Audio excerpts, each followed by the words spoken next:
excited about this conversation. Yeah, I'm excited about this conversation as well. In our research group, in recent years, we've had a lot more discussion around facilitation and think about facilitation and appreciation for good facilitation and strategizing about how to support good facilitation. I know it's something you've been thinking about for quite a while. Maybe you could say a little bit about how you got started thinking about these issues, about what makes a good facilitator. Yeah, so I need to say, like in my previous life, I was a software engineer. Like I've been studying like electronics and software engineering.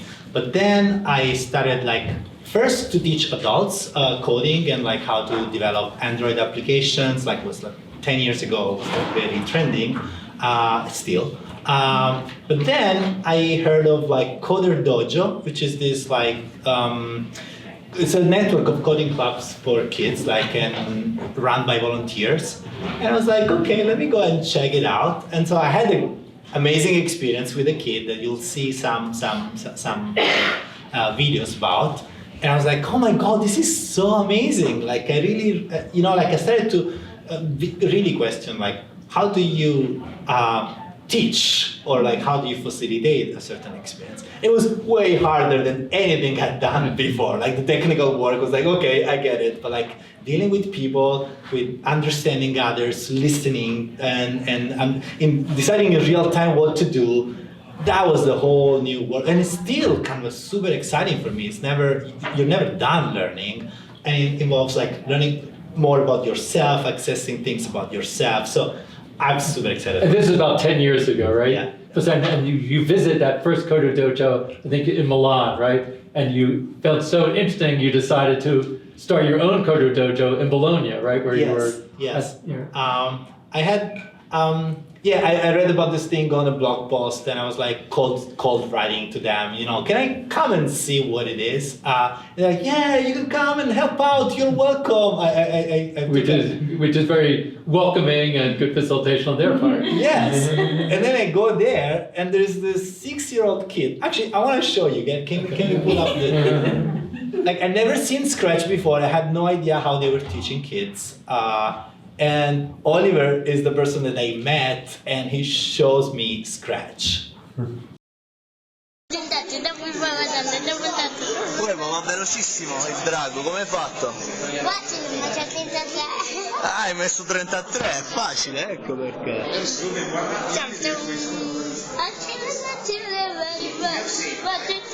Bellissimo!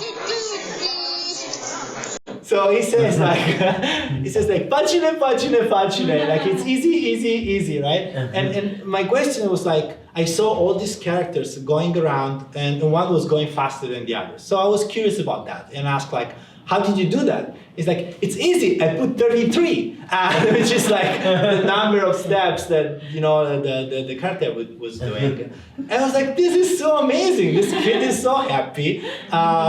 It's making me happy. It's definitely learning and he's stuff. Experimenting with numbers. He's trying things, like he's trying different numbers. He saw 33 was what he needed. It's like, yeah, easy, he put 33. Things go fast. And so that's really, really transformative experience for me. And I have another little video like that shows like what was going on in the space. It was very different from what I was used to, like the normal class. We'll probably show it. But that's and I feel okay sharing these videos. I haven't shared it before because it's like 10 years ago, so everyone in the video is irrecognizable.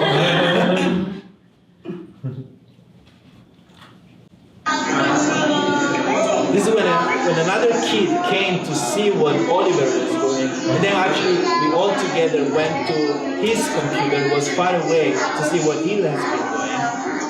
And like, people are really free, floating. Adults are in the back. Previously, there was at the big screen someone who's doing a tutorial.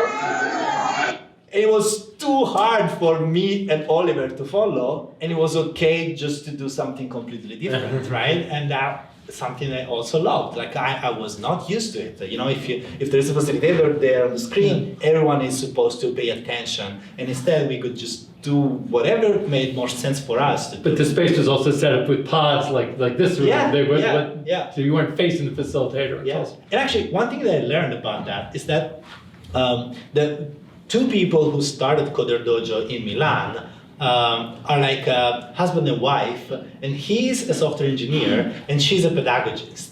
It was a perfect combination, you know, like, and that was really kind of like very inspiring for me. So after this day, I come back to my city and say, okay, I want to start this, and I started involving all my community, relatives, co-workers, ex-co-workers, like everyone say, we should do this, let's make it work. I guess I then saw like a year later, I happened to be, it was about a year later after you started, because actually I first met you, you were at a Scratch conference, you went to a Scratch conference, and you found out I was going to be going to Reggio, because we'd been collaborating with folks in Reggio, and you said, if you're going to Reggio, you have to come to Bologna. So we came to Bologna. Intercepted that. Yeah. So Natalie, who you met earlier in the semester, and I were going to visit Reggio. So we made a side trip to Bologna. Actually, I guess we probably flew into Bologna, and then we came and visited. So we got to see the Coder Dojo you had set up. And I do think it was inspiring for us to see the types of the way you had set that up, and the community of people that was facilitating there. Yeah. I mean, that's been an event in our community that, you know, like people remember, like, oh, when Mitch and Natalie came, you know, it was like such an amazing thing for us to have, you know, people who created Scratch come and interact with the kids. And also at the time I was like inviting people who had started Coder Dojos in all over Italy. I was like very active also in just trying to get people together and exchanging tips on how are you running your dojo? What are, you know, like share photos, like let me see, like, or how did you facilitate these experiences, right? So we have like a Google whatever group where we were sharing things. And so I invited everyone, like Mitch and Natalie are coming from MIT, let's go. And so that was like amazing. Right, so when we were there, we did meet some of these other researchers who invited, but I think what we always remember most is that even after the session at the Coder Dojo, we were going to lunch together. As we walked down the street, all the kids from Coder Dojo were following Carmelo. So it also shows something about the relationships that were being built up, there. So it is true that you know, like it was kind of like we really created a community, and big part of the community were the mentors, right? Yeah. But also over time, we started to know better the parents and the kids. You know, like we kind of became friends with that in this group. It's when we talked about the clubhouse earlier in the semester, I think I might have mentioned one of the things that makes a clubhouse succeed is when there's a coordinator who then brings in a community of mentors, and you have this active community where they were really excited to be there. And you have this excited community of mentors makes a big difference for the young people who come. So I think there's probably something similar happening here. That's been the key aspect, and you could see like a different dojo, different, you know, like clubs all over Italy. You would see like the ones with like a stronger community, like were kind of like more also attractive to kids. Kids wanted to go there because they had more fun. They really enjoyed it, right? So I don't know, like I felt also this is something that comes pretty natural to me. So I was just going around, you know, like at the makerspace that in Bologna where I used to go and say to everyone, hey, we're doing this thing with kids and code and super fun, please come. I was like recruiting like all the time, right? Because I was just excited about that. But like the thing is that that's kind of a quality that you can develop, you know, like it's something people might say, oh, well, it's not for me, right? Like, but they'll actually, you can learn, and for some people might be easier, some people might be a little harder to, you know, like to involve others, but that's. The question is, when you involve lots of different people who have all different sorts of backgrounds, I think you probably had some good intuitions about facilitation. A lot of them might not have had as much background in facilitation. What did you do to support all of this network of friends who were then coming in, friends, colleagues, to help them be able to facilitate in a way that, you know, you felt was going to work well? Right. I think like the main thing for me was like modeling. Like the way, like I went to Milan, I saw what was happening, so I want to do the same way they're doing, right? And I did it, and the people around me who was like, oh, I never, like there were like two broad categories. Technicians, like, oh, I don't know how to use kits. I don't know how the kits work. Like, and the teachers were like, oh, technology, no, this is not for me, right? And so, well, this is like a generalization, but there were like, two groups actually, and I was trying to make this group merge. I was trying to make them, and we all became friends, right? So there was the part of like really working on the human connection. I have some pictures, like a lot of like our meetings ended up in pizzas or, like aperitif and stuff. It's just like, two people got married in our community. A lot of, like, this is the picture. Also, we were traveling a lot. So creating really that kind of like a bonding kind of like experience. So that really helped people to also be more frank and like addressing others and giving feedback to others from a place of friendship and care and love, not criticizing, oh, you're not a good facilitator or you made this wrong. So I was modeling both, like, how do I facilitate? Also, trusting people. That was the other thing, like people couldn't believe it. That even if someone wasn't really like a technician who made this super complicated tutorial and was like mostly showing off rather than really making something for the kids, just like, okay, try, see yourself how it goes, right? Like we can just like have comments and stuff. Of course, I was trying to smooth some edges, right? And be careful because respectful of the kids, but at the same time I gave space and trust to facilitators to try things, to learn from their own experience.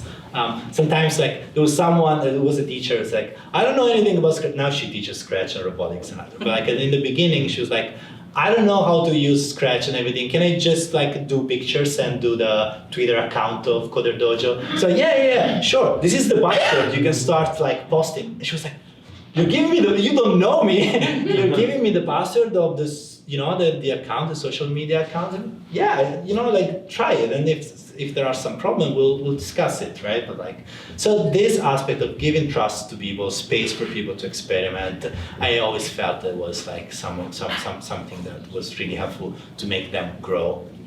I know one thing we were talking about before is you trust and give people the space.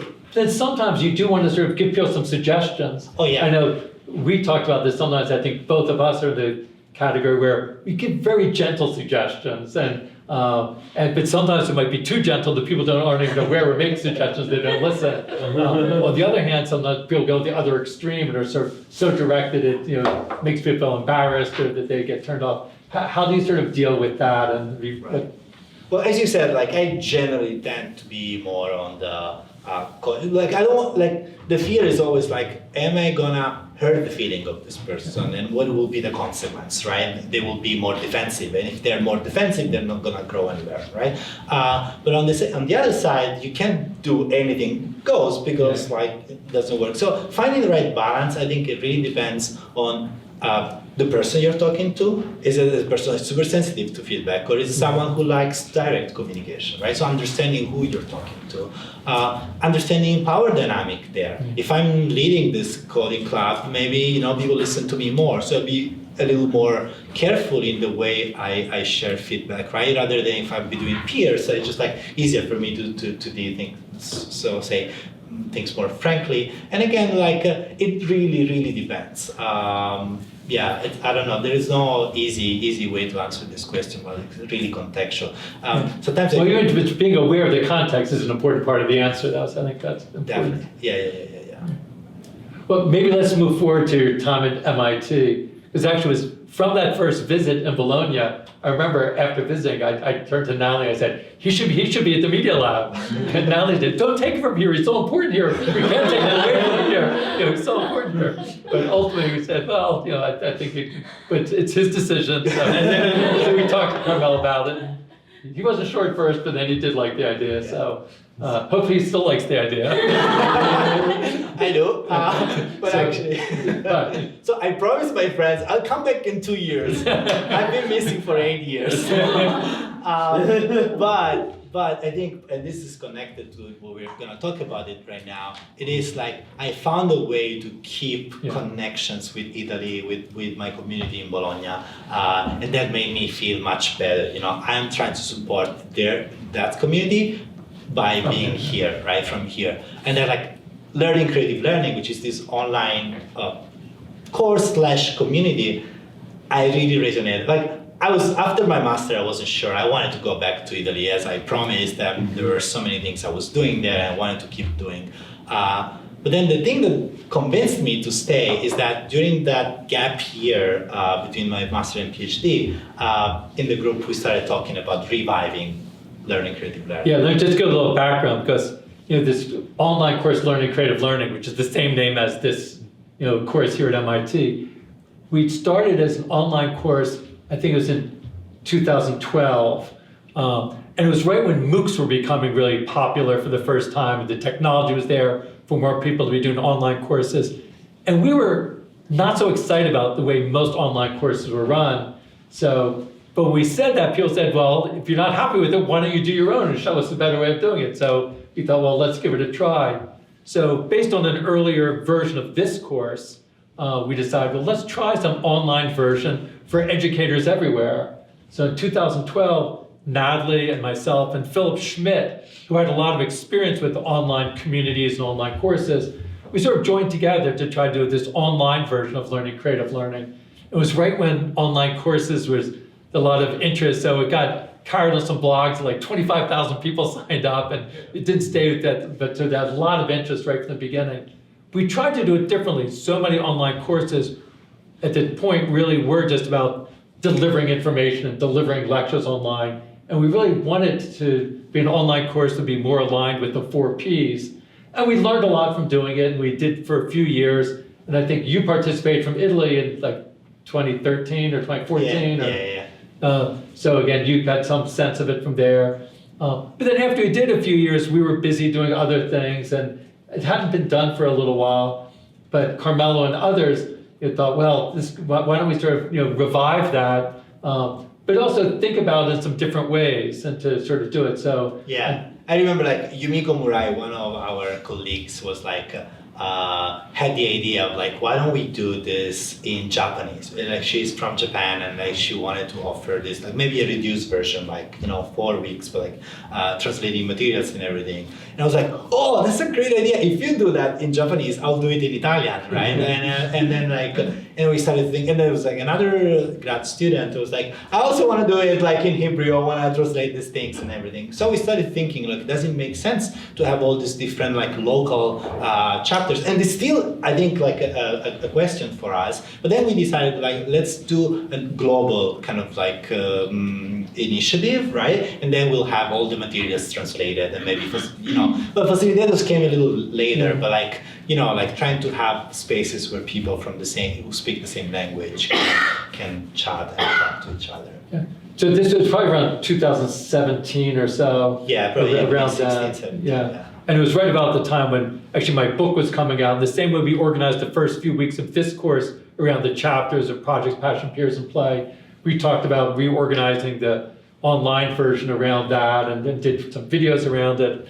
But then, so there were a lot of different changes to it. But maybe talk, especially on the topic of facilitation, there was a lot more thought that went into facilitation than in earlier versions of the course. So in addition to reorganizing the format and what the readings were and things, maybe say how you started thinking about facilitation in some different ways. Yeah, so one thing about the design, I think Lily was very much involved at that time. We were like trying to lead this meetings with more than 20 people. There's people here at the Media Lab trying to think what should the new version of LCL look like. And there are a lot of different voices with lots of different opinions. It was so hard to navigate that, right? To converge, like with people just go, oh, we can do this and that and that. So that was like a very interesting learning process also, that trying to understand, okay, how can we kind of like make something that like satisfies like, it's in line with what the group is thinking, but also it's like actually doable, right?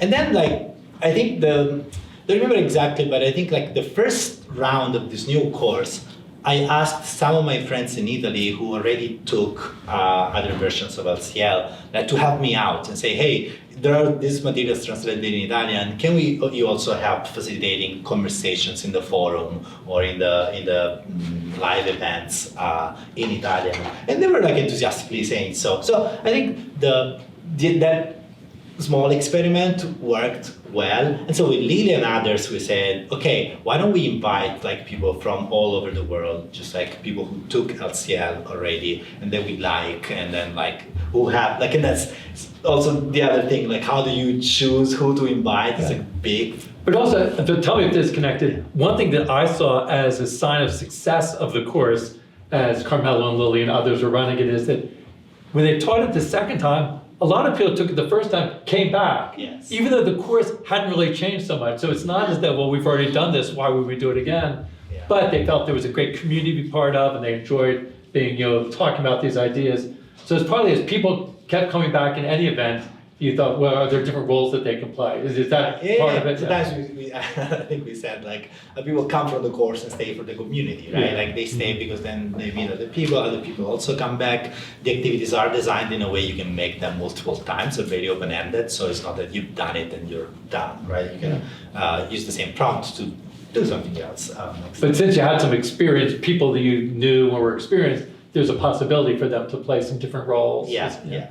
And I think also facilitators became like a crucial part, like a central part of the community. And I think, again, like we talk about LCL as a community, as a global community, which is a community, but like in terms of like this type of community, the facilitation group became that. Like about like 30 people, we can really cultivate like personal connections. We know each other very well. We are friends. Like I would say that like with no, like for sure we feel that when we are friends. So that became like the kernel, the nucleus, like of the community that then keeps expanding. Are there some important lessons that you've learned about how the nature of facilitation in LCL has evolved over the years, or what has changed, not just structurally, but even ways of facilitating the course? Are there things that have changed? Definitely. So one thing for sure that you can see is that how the group has been partially growing, but at a sustainable rate. You cannot just like make a group of people just like explode like to 50 people who don't know each other. So just like we've been very mindful of like what is the right size of this group. That connections increased, but also people started to influence each other and just inspire each other. So there were some people, and I hope I will, there will be joining us, like really inspiring others, like modeling, like you see some other facilitator doing that thing, but there's one like, okay, Jenny that you're gonna meet, she's great at welcoming people, and she's always on top of the forum. Like a new person comes in, hey, welcome, just like interacting in a very warm way. And there was another facilitator from Italy, Angela, who was like, once said like, well, when I first saw that, I felt it was like, she felt like it felt a little artificial to her, right? But then she said, okay, let me try it. I'll try to welcome people anyway. And she saw that people were very happy. And oh, this is fantastic, right? So I saw a lot of cross-contamination and learning from each other. Also, we set up a lot of opportunities for facilitators to reflect.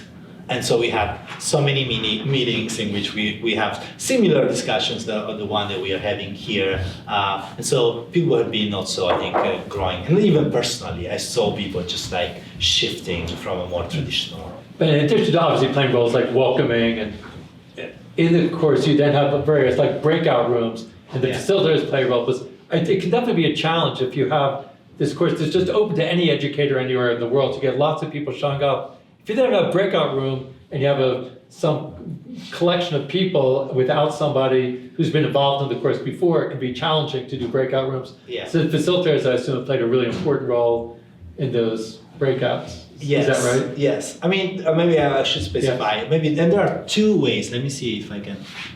Yeah, maybe this.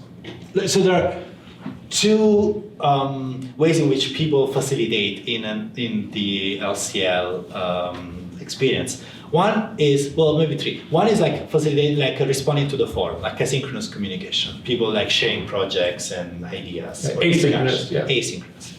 And then there are like LCL chat, which is like a weekly Zoom meeting with a lot of people, breakout rooms divided by language, where facilitators facilitate a conversation about the topic of the week. And then there are like We Scratch workshops. There are similarly Zoom calls where people make Scratch projects. And so the facilitation is also in terms of like, how can I help people? You know, people share their screens and facilitator kind of help out in like. So in one case, facilitating conversations, in another case, facilitating activity. Exactly. So these are like different ways of like roles that the facilitator play. And with conversation, for sure, like I think a lot of facilitators experience that you become, when you are in the role of like making sure that everyone has a voice and that the time is managed in a certain way, it becomes part of you. And so when you are in a conversation, you're a little more aware of like how much space am I taking? Like, is anyone who hasn't spoken yet, right? And those are skills that just like develop even like more if you end up like in that role a little bit more, right? So it's just like your own awareness of what is the group dynamic increases if you're in that role. And I've seen that happen a lot. So I do have lots more questions, but I just realized we should leave some time to open up discussion here. So I want to make sure we leave time then for you to have conversations with the facilitators and the other members of the LCL staff. It says, how much flexibility should a facilitator allow?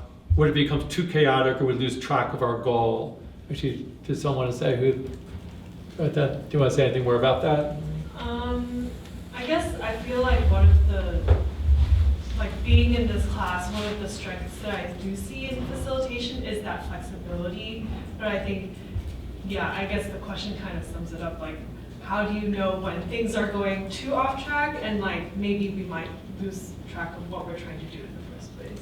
Right. So even this question, makes me think of like all the different tensions that you need to navigate, like all the different like trade-offs that you need to do when you're facilitating, like instantaneously, like deciding whether you're gonna intervene or not on a situation where a kid is like struggling with something or understanding, like it's all a balancing work, right? And it really depends and it's contextual. What I like about the question is that like it acknowledges that it's not anything goes. That you have a goal, and maybe the goal is not that everybody in the class learns this specific computational concept. It's more like that people have a good time and they're intrigued to continue when they go home, and they maybe wanna get more interested in the topic, and like those kind of like things are usually, especially when you're working with like children or people who are like just getting started, like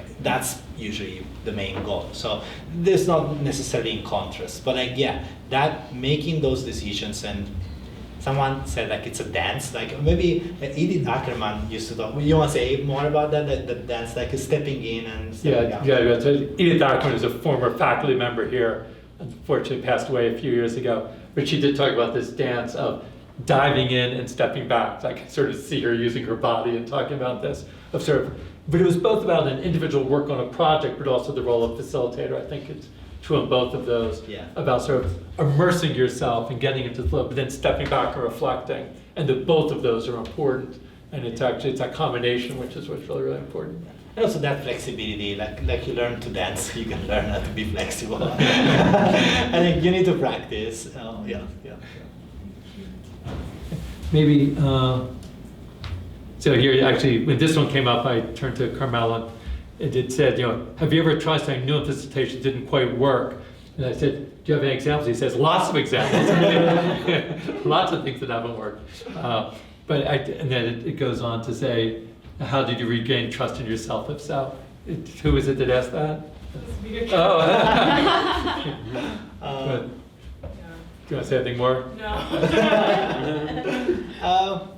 I don't know, like it is normal again, like to go up and down with your level of confidence, right? Like something that that resonated with some of you in the slides was like allow yourself the time to grow and space to grow, just treating yourself in a kind of like, I don't know, with patience and with kindness, I think it's crucial, right? Like if you start like blaming yourself for any mistake you make, I think you'll transfer this to others as well, right? Say, oh, the kid made a mistake, this is like wrong, right? Like knowing that everyone, including yourself, can make mistakes is just like a first way. So when you make a mistake, your self-confidence, of course, is a little, you accuse like you get hit a little bit, but then like you still have the strength, the solid base that you say, okay, I'm gonna really do something to make it better next time. And for example, I know also my weaknesses, right? Like I know that I have this tendency to overwhelm people, right? Like when I'm too excited about something. And then just like, I try to keep myself in check, right? And that's also an ego thing. It's so easy like for your ego to come out in ways that are not helpful for the learner, and then you always remind yourself, what is the best thing for the learner? In whose service am I doing this, right? Is it because I want to brag on how cool am I as a facilitator, or like how much do I know about Scratch, or is it because like I want the kid to be confident and learn and happy about their experience? So that's something that was like a inner work that needs to be constantly done. Maybe we'll do one more question. I could pick one, but maybe I'll open it if there's like a question you're dying to ask, that you really would love to hear Kamel talk about. Anybody want to? It's fine. Go for it, Krishma. Maybe you could talk about 2 really memorable experiences as a facilitator. One positive, like love how it went, and then another one that caused you to like change something, or you felt yourself grow out of that moment. So one that comes to mind, maybe because I was talking with someone lately, is about like peer facilitation, right? Like I was like, and also this a little bit answer to a question, like, is it possible to do this like in bigger university settings? Like my style of facilitation, adapts a little bit, of course, to the context, but it doesn't really change too much. And I would say that this is like big university kind of setting. We're trying to do this. Like maybe with more students, you might need to change things, and maybe I will address that a little bit. But like, I was in one of this like university in Italy, like doing a workshop, like a session on Scratch, and someone new came in. She was like, and it was like a very mixed people coming from all sorts of the department. And I saw this like, young woman coming in, like she felt a little bit like, oh, I don't know anything about technology or whatever. And there was like a student who was like an engineering student and who did like great, kind of like work in the session before to say, oh, maybe you can pair up, and then you can, like there's a person who knows a lot, a person who's new, you can pair up. And it was terrible. Like I realized it like soon that the engineer was like really just like taking over and like showing and bragging and stuff. It's just like, oh no, this is not working, right? Like, so there was a mistake. Of course I did it in good faith. I said, oh, maybe this, peer learning will happen, and like no, like I didn't consider some aspects of it. Some I couldn't even know. But now I'm a little more aware of like certain dynamics that can happen, not necessarily happen, but could happen, right? That's one. The part that I like about like facilitation, I think I'm very proud, especially in a Coder Dojo setting, when I'm able to free the kid from an overwhelming parent. So there are techniques. But like sometimes in a space where our parents and kids, you see like amazing facilitation happening, like they are like working together and it's great. And sometimes a parent's like, what are you doing? This is not what the teachers told you to do. And like one example that I say sometimes, like there was a kid making a flying truck. So a truck was like going up and flying, and the mom was there. It's like, what are you doing? Trucks don't fly. And I'm like, here it is. I jump right in, And it's just like, okay, so there the facilitation is like how to talk in a respectful way with the mom, and just like somehow distract her while I just create a space for the kid to do what he wanted to do, right? So I was like, well, actually, in Scratch, the cool thing is like even magic can happen. The drugs can even fly. It's just like, and while I was doing it, I was like explaining to the mom the pedagogy behind, and like in a way, so we could just like step in, like literally moving away from the kids, so other facilitators could go. And so I'm very proud when like I'm able to do that in a way that no one feel hurt or whatever, hurt. It's just like in a respectful way, but just like saving the kids from situations in which like their creativity is like a little hindered. Yeah, I don't know, that's one, but there's so many examples. So we do know now that good facilitation is where even trucks can fly. Let the trucks fly. But maybe let's end it there, because I want to make sure that, I know that some of the facilitators are now joining the Zoom session. So we'll take just like a 5-minute or so break. Yeah. Is that okay? And Yeah. then to do so, let's just take 5 minutes, and then we'll come back, and some others from the Creative Learning staff, online staff, will come up and we'll be joined on Zoom. Where to start? So we're talking about facilitation, and it's wonderful to have here with me in person and online a group of amazing people who are also facilitators, among many other things. I was thinking that maybe we can just do a quick round of introduction, very, very quick, and like you can say,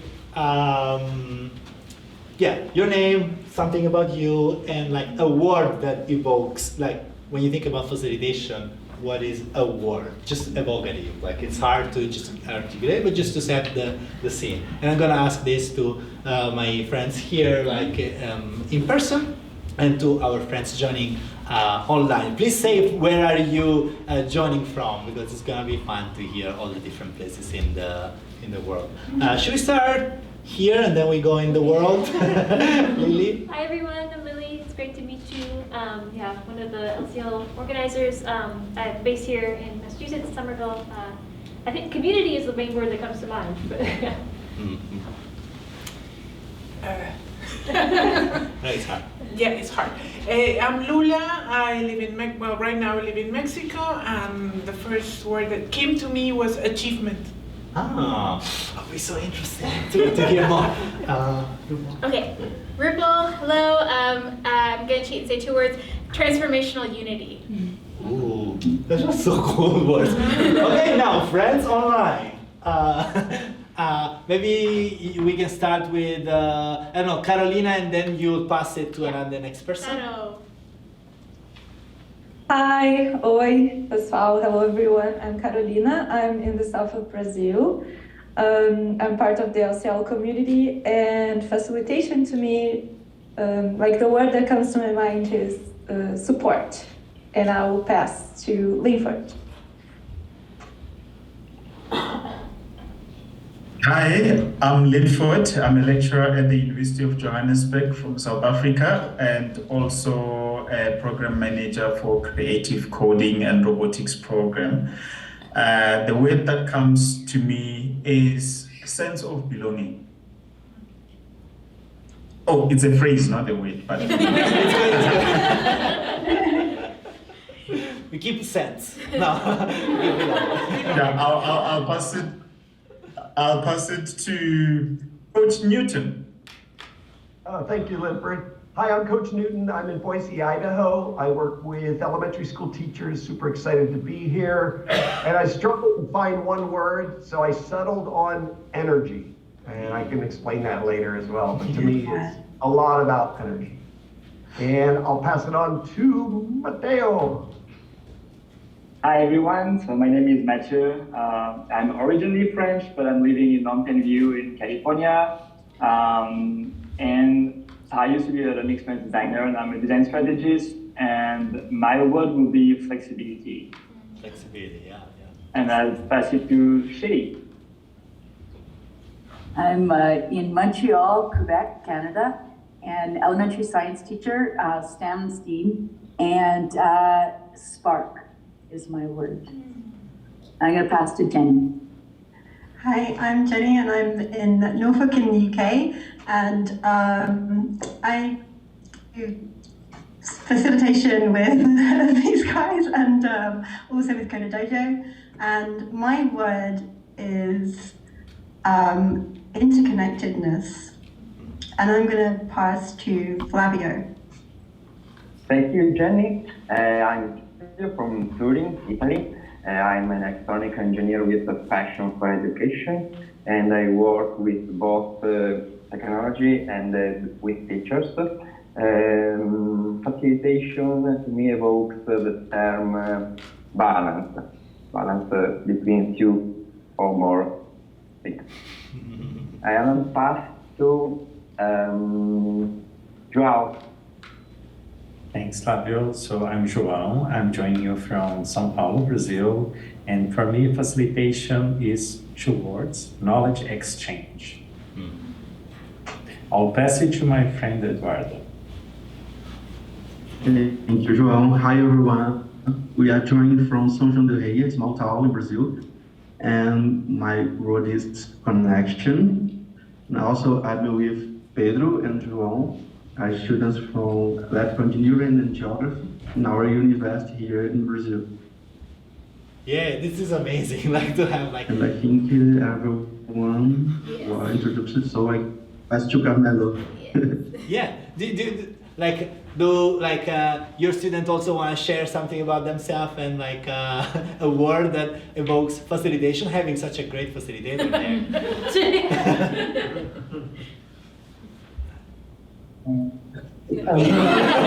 Yeah, a little bit too shy now. I get it. Yeah. No commenting on your teacher there. Yeah. Yeah. No. Thanks everyone for joining. Really. Facilitation is about pressure. Pressure, yes. That's actually a very good word too. It is the pressure like on yourself, on the facilitator, and yeah. So I don't know, there are so many topics I would like to discuss, so many questions from the students. I don't know exactly how to navigate this, so please help me. I think like three main areas that we could try to touch on is like how it has been for us facilitating in LCL. So maybe some of you can talk about that aspect. What is to facilitate outside of LCL, and what is maybe something that you're taking from or taking to LCL from your experience, right? So, and that helped me also to do, when I say facilitation, I think community building is part of facilitation. And then another part could be like facilitating facilitators. I know some of you have kind of like are also in this role of doing professional development for teachers, but also just running, coding clubs. And in that case, you're also helping facilitators to learn and grow. So maybe those are three macro areas. And so maybe we could start with kind of like facilitating in LCL maybe. I don't know who wants to start. Coach left. Coach left. Okay, definitely not coach. But he's back again. So it's your turn, coach.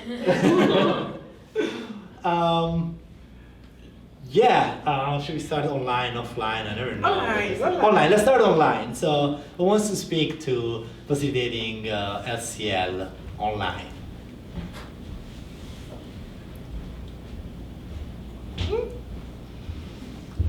I can start. Thanks for bringing the up. The first one. I can also start. I speak a lot. Okay, facilitator. I think for me, let's see. It was very interesting because I started being very active in the facilitation during hard times in COVID-19. And I was isolated from quite a lot of people. So when I joined the facilitation team, I found a community that I felt like I belonged. And it was a community of different people from different countries. I don't know how we created this, bond, a very solid bond of friendships. I mean, I know almost all of them. We've been seeing each other as if we have been in contact with one another. And the only time we contact each other is when we are actually facilitating LCL. So it was very great, and for me, it was also wonderful to observe us being able to create that sense of community for other participants as facilitators, and that had actually inspired the way our programs at the University of Johannesburg were facilitated. So for me, it was quite a great experience in terms of how facilitation has the ability of solving other issues, personal issues outside the scope of work that we are doing. So it really touches, and it's one of those things that I think it's important for us to learn, that as we teach people about creative learning or whatever that we do through coding or robotics, it's not just about the content, but it's about the person and how people evolve. Yeah. Thanks, Linford. That's definitely something like great reminder, right? Of like what is facilitation. Adriano, would you like to add something? And then I see Carolina having like at least 10 more words. Like I saw the chat. I think we could give an example how we are bound together. For example, Carmelo invited us on Monday night, and here we are. He was able to find 10 people that was able to join. And it demonstrates how special this friendship, this community, the LCL is for all of us. Yeah. Actually, Lula, you had a comment before about this, like, this, how do you, softball? And I don't know if everyone is, I'm not familiar with baseball, but like you were saying that I throw softballs. Curveball, What does that mean? Curveball? Yeah, as you can see, I don't know anything about baseball. Just this morning, the first thing I asked Carmelo, how many facilitators did you invite? Because I suspected. and he says, well, Leo, I counted 11, and you have 10 minutes. So, and how you're going to send us? Because I know that you throw the ball, and everybody goes like. And talking about that, you throw the ball to me right now. So, I wanted to comment that in the Spanish-speaking community, it's called LATAM, Latin America. We have 2 languages. Joao knows, Carolina knows, that we go from Portuguese to Spanish to Portuguese, and Eduardo also. Everybody helps translate, because when we get together, and we've been getting together often, we have to speak some language in order to make everybody understand itself. But in one moment, there was a session, I think it was during pandemic, the first one or maybe the second one, some only Spanish-speaking friends wanted to participate. And how can we, if the sessions were in English, how could we do it? So there were facilitators of the facilitators that were facilitating the Spanish community that only spoke Spanish. And I think it happens also with the Portuguese at Brazil, with the language. It's a facilitator that facilitates the facilitators. And they teach, and they, like Roberto. Roberto doesn't speak English, and Roberto is super good facilitator for coding. Roberto from Cuernavaca in Mexico.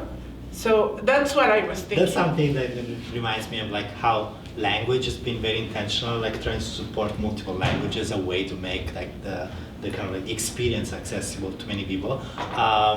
And speaking of Roberto, so even people who haven't been like, who don't speak English, we try to make sure that they can participate. Also, Roberto plays guitar in an amazing way, and so there's other ways, in which we've been connecting. I was thinking, like, I don't know, Lily, if you want to talk to this aspect of like even like supporting like participants and facilitators in terms of like language and just like trying to make sure that like the community. I don't know why I turned to you, but I think like as a main designer also of the entire experience, like maybe you can say more about like the ways in which we're trying to think of like how to involve people to make people feel Yeah, yeah. I mean, I was thinking about the question Mitch asked about what has changed, and that's one of the main things that has become so, like, more important or done in a more thoughtful way, I think, over time. Because at first we had like the materials translated, but like that's not enough. You need to have like spaces for people to connect with each other, and having like this amazing facilitation community has just been so wonderful. And we have kind of like, like Lou was saying, sort of many layers of kind of connection and networks of like, you might come to these meetings and then you're also meeting with other people who are then facilitating and supporting the community. So we have, like during a given round, we meet a lot, we spend a lot of time together. And a lot of times sharing, also reflecting. We do a lot of like writing down what's on our minds and then talking about it. And then people will also be meeting sometimes with language communities. In the calls, I mean, maybe we have like breakout rooms by language, and facilitators who are knowing that, okay, I'm gonna go to this room, I'm gonna do this room. And in the beginning of the call, it's been great to sometimes have people co-hosting and like being, so people can meet others who are part of the community, might be part of their language community, and know like, okay, I'm gonna go and talk to this person in this room. Yeah. So yeah, like the people has been such fundamental, right, to how like we think about supporting language community. Actually, you made me think of like that kind of like flexibility that we were talking about. I think, I don't know, sometimes I feel like I take advantage a little bit of this. Like, one day before posting everybody, hey, are you free tomorrow for this class, right? Or sometimes like, and I'm not proud of that, like that's something I should work on. But even like, sometimes like before a Scratch workshop, we meet for 15 minutes, 20 minutes, say, okay, let's try to understand what we're gonna do, who's gonna talk, what we're gonna do, right? Like, it is being really like, Yvette was saying, like throwing people off the cliff sometimes, like I felt I was in that role, right? But just knowing that the safety net was there in terms of like everything we do, even if it's a disaster, it's gonna be fine, right? Like even if the technology doesn't work, even if we don't know who's supposed to say something, and there have been times in which the technology failed, or like we didn't exactly coordinate enough to do something, right? But I think the spirit was a good one. And I'm wondering if someone online, like as in like Coach nodding, Jenny, Carolina, yeah, please. Like everyone will have a story about something that didn't go well. Please share. No, I just wanted to say that what you're saying there, though, I know you were saying, oh, you should change what you're doing by throwing people in, but actually that keeps the energy in it, and what Linford was saying about like, we all kind of supporting each other all the time and just stepping in and kind of like being there, and you kind of can't really tell where one person starts and another person's role ends, and like it just kind of is seamless. That all comes from that feeling of just being in the moment, and so I think it keeps that energy there. I don't think it's necessarily a bad thing. I was gonna add to what we were saying about doing things spontaneously, because one of the things that I think I learned with learning creative learning, as a community, was to feel more like being okay on being myself while working, on a working environment and with people that I work with, and not only with the team, like the LCL team or the facilitation team, but also mainly with participants. So as a facilitator, being there with this role of a learner too, who can play with everyone, who can say, oh, I don't know that, let's learn it together, or let me ask someone else, or even like making jokes or being myself.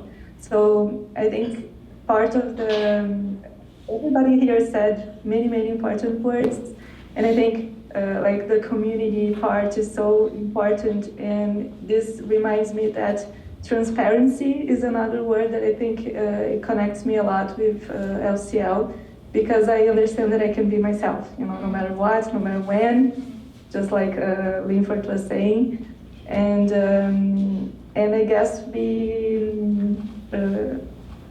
bring this spirit to the participants as well. And that's why we keep learning creative learning as facilitators, as organizers, as participants who join the course in the community for 1 year and then come back next year and then come back the other year.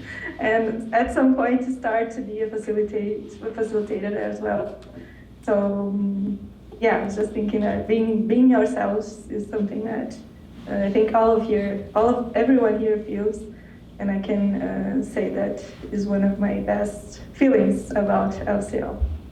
Silva, you're resonating. Yeah, I'm resonating. I mean, I think a couple of things. One, earlier you said one of the reasons you're really interested in facilitation is you can never stop learning. Mm-hmm. And I think that's so true for this space of facilitation. And I have done a bunch of things in education, but in LCL, this group, I feel like I've grown the most as a facilitator, and I think that's for a few reasons. You know, one other thing people should know is that most of us have never met each other physically. I mean, these connections and these friendships have been fostered by being invested in each other's practice and this community together online. So I think that's also really unique because people often think like, oh, you have to meet, you have to spend time together physically. Obviously that's great. I'm meeting Lula for the first time, which has been wonderful. But also, like, how did you all like think about doing this online? The space though around having a group of people who are all trying to think about this craft and art together has really helped me grow because I get to watch 30 other people also try this out and fumble forward together through like how do we create these more loving spaces. So I've learned so much from like modeling. We've mentioned like Carmel, the way you model not only how to create that the interactions between people by saying hello in your way and being playful in your way, but also how you model the interactions with the material, with the coding. So, oh, I wonder what happens if we change this number, or is there another way to do that? Those are things that it's so unique for an educator to be in a community of practice where you're seeing other educators very transparently try things out, and then all the structures you all have put in place to reflect, to share back, to say like, let's keep thinking about that, let's keep growing and reflecting. So I think it's just a really unique space for not only the participants who enter LCL, but for all of us who are trying to grow in this art and craft, because the structures there are so wonderful, so beautiful for our learning. Yeah, thanks for sharing that. And I think that's the idea of like you being yourself, that we kind of like remind ourselves all the time, can be also a tricky thing probably in facilitation. Like when you're on one way, you're inspired by what other people are doing, right? And then at the same time, you want to find your own voice, like, because I don't know, if I'm more extrovert and someone is more introvert, it doesn't mean that like one way is better than the other is the way to facilitate, right? Like everyone, and being aware of this and just trying to understand, creating the space for everyone to find their own voice. Speaking of voices, I want to hear Kelly's voice. Yeah, I've had all kinds of thoughts about this. Part of what I love about our community is everybody who's involved is wholeheartedly invested in the 4 Ps and not only walking it, but living it and sharing that through a passion with other people. But I just want to go off of what you're talking about style, like it's so interesting for me, who's like a loudmouth, blah, blah, blah, let's try it this way, to watch other people's facilitation styles and think, wow, look at how that quiet style brought all of these aspects out. And I don't have to change myself to try that on. I can try on that style. Like I try on a new jacket, when the season changes, and see how it feels. And if it feels uncomfortable, ditch it. But if it feels good, how can I wear that again to make it my own? Yeah. I want to be mindful of time. We still have some. Also wanted to hear from Jenny, speaking of human-centered, the way in which people support each other, I wanted to hear from you, Jenny, about the ways you like, you know, like you've been living this LCL facilitation and supporting so many people. And also, I had some specific questions for Flavio, Eduardo, and Linford, who are running programs, you know, and like an understanding like how that kind of your experience in LCL has is influencing what you're doing right now, or not, or like, you know, like in general, what is it that like you're taking away from that? But maybe first I want to hear Jenny, like I want to hear your voice, not necessarily on this question. Oh, sorry, what was the question? One thing that made me immediately think of you is when Mathieu said like human-centered. And human, when I think of like being human in LCL. Oh, bye, Carol. I know Carol needs to run. Thank you for joining.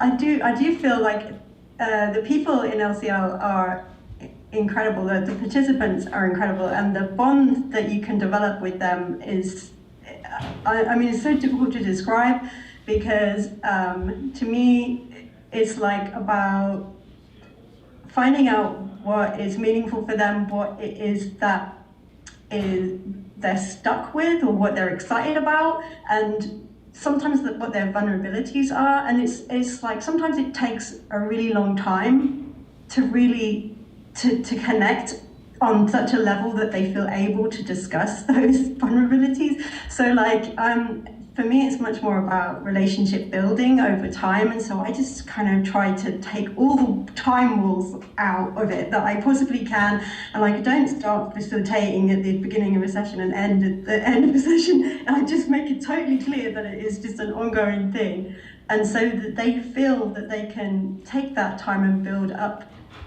to have that relationship with you where there's trust and there's kind of like you don't even really need to say words and you still understand each other, and and that is really, really special. Like to be able to do that somewhere, I feel very honored to be able to have that kind of level of connection with so many people from all around the world. It's humbling to me, and I just find it every single time that I get to go back and do it. I'm so thankful that I get to do that and connect that deeply with so many people that, as they said, you're not even physically meeting, but to be able to bond with them is incredible, and you feel like you're growing alongside them. And I've definitely changed so much from the beginning. When I first started LCL, I felt personally